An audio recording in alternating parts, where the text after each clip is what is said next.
Okay, so this is going to be our second video for the lecture today. This section is going to go over Europe and the centralized governments that have formed by the end of the post-classical era. We're starting off with our review slide where we have our background information.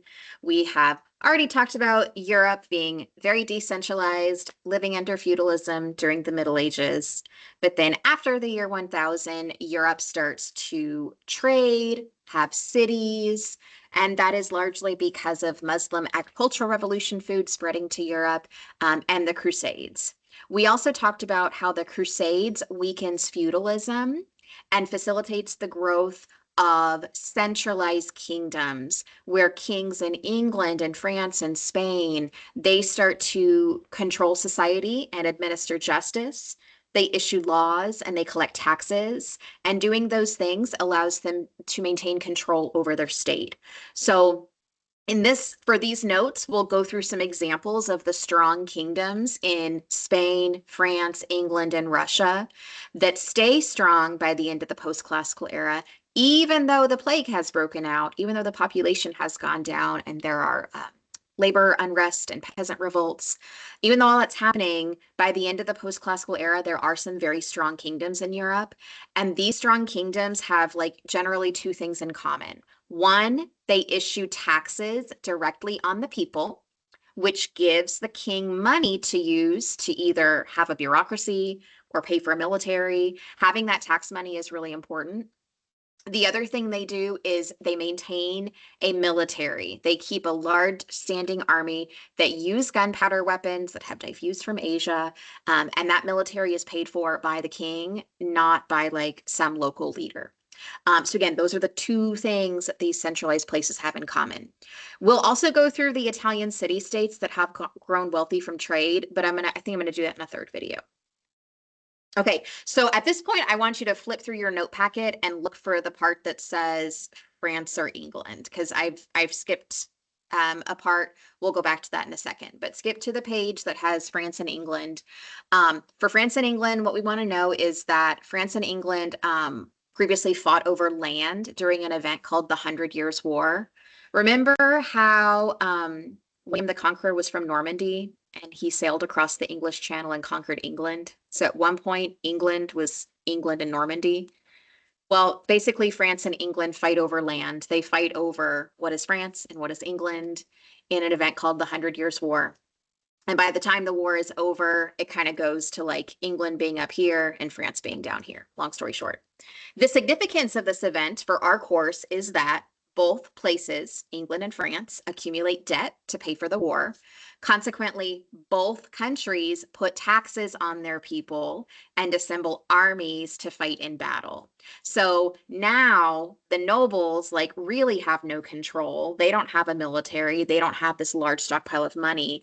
Now France, the French king, like King Louis, he is going to have a military ready to fight on his behalf. He's going to have money whenever he needs to use it to go to battle and do something. So kings are exerting their authority over the nobles. They're trying to control their nobles by having taxes, having an army that could threaten the nobles if the nobles ever get out of line. So again, taxes and military, taxes and military. Sounds like that could be on a test. Taxes and military. In Spain, we talked about how Spain was part of the Islamic Empire. Then Christian states like Aragon and Castile form, and they start launching the Reconquista, where they assemble armies to attack Islamic states and get rid of the Muslims and Jews from Spain. By 1492, the Spanish monarchs from Castile and Aragon, Fernando and Isabella, or sometimes you see it Isabella and Ferdinand. They get married and they unify their two kingdoms, Castile and Aragon. So now we have just a Spain. And they're also going to pay for an army and collect taxes. And they will use that army to finish the Reconquista, conquer Grenada, this Islamic state down here, and officially claim that the Iberian Peninsula is a Christian territory. So again, taxes, military. Ferdinand and Isabella complete the Reconquista by 1492. They're eventually going to take over some land in Italy, and they're going to be the ones that sponsor Christopher Columbus's voyages in our next unit in the next time period. So Spain is also collecting taxes and funding a military to achieve their goals, just like France and England did.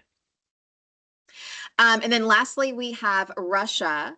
When we last talked, the Mongols had previously controlled part of Western Russia. Mongol influence will decline, and Russian princes, local princes, will start to expand their influence. By the mid 1300s, the Grand Prince of Muscovy, or Moscow, Muscovy was like the little principality, they started acquiring territory along the Volga River. They end up getting a local leader, Grand Prince Ivan III, also known as Ivan or Ivan the Terrible. They stop paying tribute to the Mongols, and in doing that, they kind of declare their territory, this region here, to be like independent and separate from Mongol rule. So this is going to be the start of like Russia. Over time, Ivan builds a powerful state by taking over Russian-speaking land, including Novgorod up here, which is one of the main areas of the Hanseatic League. So now Ivan can collect money from that trade. And thanks to Novgorod's wealth, Ivan builds a strong central government based on the Byzantine Empire. This is actually where the word Tsar comes from. Tsar is based on Caesar, which is from the Byzantine Empire, because the Byzantines were a continuation of the Romans. So all that to say, England, France, Spain, Russia, all are collecting taxes, all are having armies to centralize their power and to solidify their state. Those are the things that they have in common. That's all you need to get from this video.